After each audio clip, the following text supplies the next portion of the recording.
The Woman Hanging from the 13th Floor Window by Joy Harjo. She is the woman hanging from the 13th floor window. Her hands are pressed white against the concrete molding of the tenement building.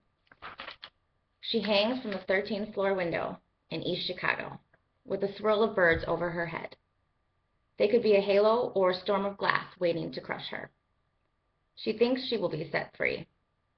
The woman hanging from the 13th floor window on the east side of Chicago is not alone. She is a woman of children, of the baby Carlos, and of Margaret, and of Jimmy, who is the oldest. She is her mother's daughter and her father's son. She has several pieces between the two husbands she's had. She is all the women of the apartment building who stand watching her, watching themselves. When she was young, she ate wild rice on scraped down plates in warm wood brooms. It was in the farther north, and she was the baby then. They rocked her. She sees Lake Michigan lapping at the shores of herself. It is a dizzy hole of water, and the rich live in tall glass houses at the edge of it. In some places, Lake Michigan speaks softly. Here, it just sputters and butts itself against the asphalt. She sees other buildings just like hers. She sees other women hanging from many floored windows, counting their lives in the palms of their hands and in the palms of their children's hands. She is the woman hanging from the 13th floor window on the Indian side of town. Her belly is soft from her children's births. Her worn Levi's swing down below her waist, and then her feet, and then her heart. She is dangling. The woman hanging from the 13th floor hears voices.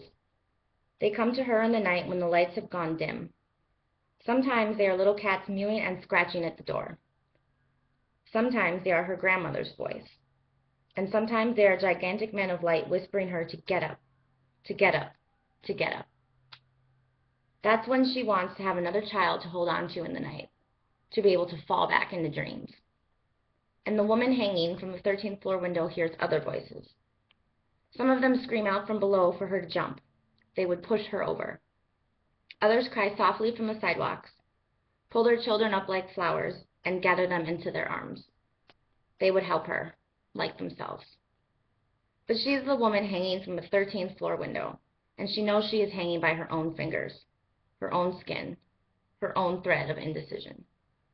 She thinks of Carlos, of Margaret, of Jimmy. She thinks of her father and of her mother.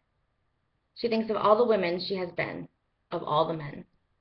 She thinks of the color of her skin and of Chicago streets, and of waterfalls and pines.